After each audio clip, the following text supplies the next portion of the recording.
conhecer o Senhor. Está cheio de obreiros que servem, mas ainda não conhece. Está cheio de obreiros que servem, mas não conhece. Daí o Atos capítulo 1, verso 23, Pedro está dizendo: está faltando alguém para tomar o lugar de Judas. Está faltando alguém para preencher o lugar de Judas. E aí eles dizem: vamos fazer a sorte. E o texto diz no verso 26: e a sorte caiu sobre Matias. Está cheio de obreiros por sorte no nosso meio. Se alguém souber alguma obra de Matias, me liga e me fala, porque eu procurei e não achei. Se alguém souber alguma coisa de Matias, me fala. Fale um obreiro por sorte. Obreiro por sorte não frutifica. Obreiro por sorte não ganha almas. Obreiro por sorte ele não soma, ele não multiplica, ele não faz o reino crescer. Simplesmente ele está ali. Irmão Ebenezer, se o meu nome não tiver nesse evento, eu não venho. Se a minha esposa não cantar, a minha família não vem. Está cheio de gente assim, obreiro por sorte. E a minha esposa entra onde aí, e meus filhos vão cantar no congresso, a minha família vai. Mas se a minha família não tiver oportunidade, a gente nem pisa lá. Obreiro por sorte.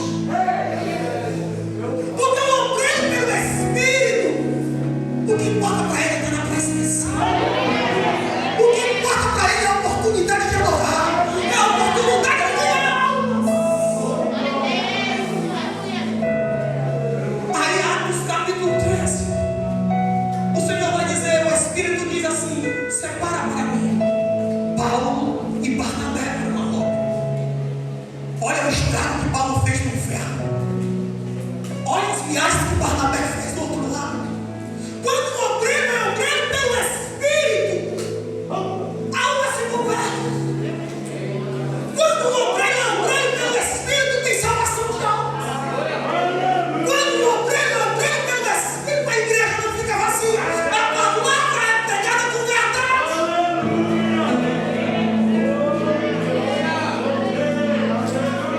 E eu me alegro nessa noite que eu posso ver obreiros aqui pelo Espírito. Pessoas que Deus escolheu para missionar.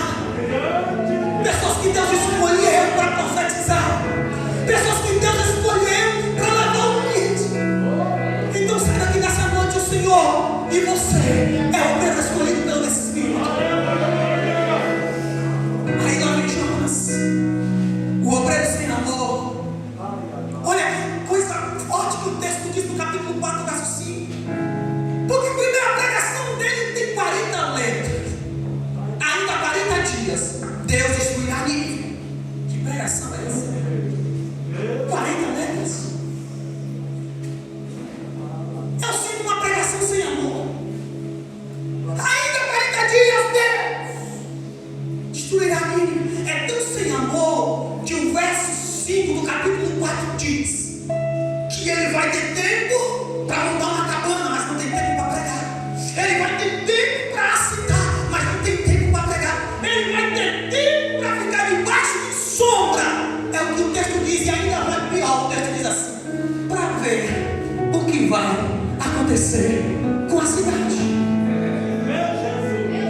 Está cheio de obreiros sem amor. A minha família está na igreja, a minha esposa está na igreja, a sua família não me interessa.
falando hoje. Eu estou procurando nessa noite obreiros aprovados,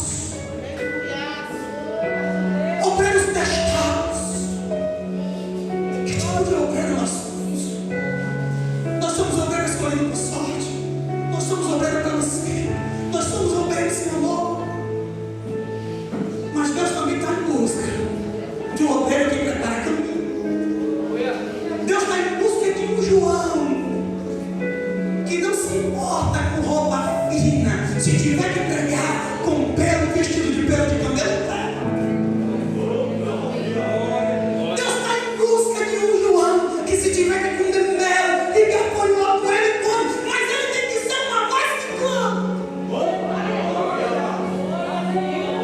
Agora o problema é que a gente está escolhendo lugar para pregar. João não teria tanta eficiência se ele sai do deserto e vem para a cidade. Deus está dizendo: o propósito contigo é aqui no deserto. Um dia eu te tiro, mas agora é para o deserto. Talvez tenha pessoas dizendo assim: eu vou sair do deserto. E Deus está dizendo: se você sair de lá, você não vai ter eficiência na cidade. Você não vai ter eficiência no lugar grande. O ministério que eu tenho contigo tem mel. O ministério que eu tenho contigo é doce. É por isso que aonde tu és, as pessoas estão assim dizendo assim: deixa eu ouvir você pregar um pouco, deixa eu ouvir você cantar um pouco, fala um pouco da palavra, porque Deus está dizendo: eu tenho ministério de mel, eu derramei mel. E o que falar de Filipe? Já estou encerrando. Está pregando em Samaria, a Bíblia diz que está uma bênção, Atos capítulo 8. E de repente o Espírito diz: sai daí e vai lá para o deserto. Diga: mas Senhor, eu estou pregando para multidões aqui. O texto está dizendo que está todo mundo alegre, o Senhor está curando, o Senhor está assustando, e o Espírito está dizendo: sai daí.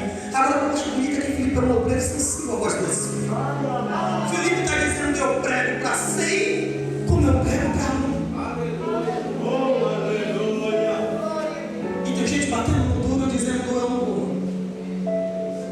Eu não faço. Se for do jeito que o Espírito quer, eu não faço. Tem que ser do meu jeito. Tem que ser da minha vontade. Jonas constrói a cabana e o Senhor faz nascer a boboreira. E aí Jonas fica ali tranquilo. Só que no dia seguinte a Bíblia diz que Deus fez nascer um bichinho. E secou a boboreira e Jonas ficou triste. Quando a boboreira nasce, ele fica alegre. Quando a boboreira seca, ele fica triste. Deixa eu te dizer uma coisa: obreiro que não ora e que não faz a vontade de Deus no porão do navio, tem que fazer o movimento do peixe. Se você não aproveitar a boboreira que Deus está colocando sobre você, para você poder fazer o id dele, essa mensagem ela tem interesse. Tem pessoas aqui que Deus tem pressa, que Deus tem pressa no id, que Deus tem pressa no chamado. Deus está dizendo que vai fazer nascer um bichinho, e quando te pedir, vai dizer: eu tinha saúde e não fiz. Não queira que Deus permita um bichinho nascer para você dizer: Deus, agora eu prego, mas tira da minha língua, agora eu ando, mas tira da minha perna, porque Ele faz. Maurício estava dizendo: não, é a palavra. É a palavra. Não creia que Deus faça nascer um bichinho para que tu possa pregar, para que tu possa louvar, para que tu possa tomar posição de acordo com o que Ele quer. Se coloque nessa noite de pé como obreiro aprovado no horário vencido. No horário vencido. Eu gosto de ser obediente ao horário. Eu quero simplesmente fazer uma oração e agradecer a oportunidade aqui do direito. Eu busquei aqui nessa noite convicto de que Deus falou pelo menos com uma pessoa aqui. Deus falou pelo menos com uma pessoa aqui nesse lugar nessa noite. Deus falou pelo menos com uma pessoa aqui. Porque Deus está te dizendo: eu não te quero como Jonas, eu não te quero como um obreiro com sorte, eu te quero como Timóteo, um obreiro aprovado que não tem do que se envergonhar. Soberano Deus, eu estou diante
Ele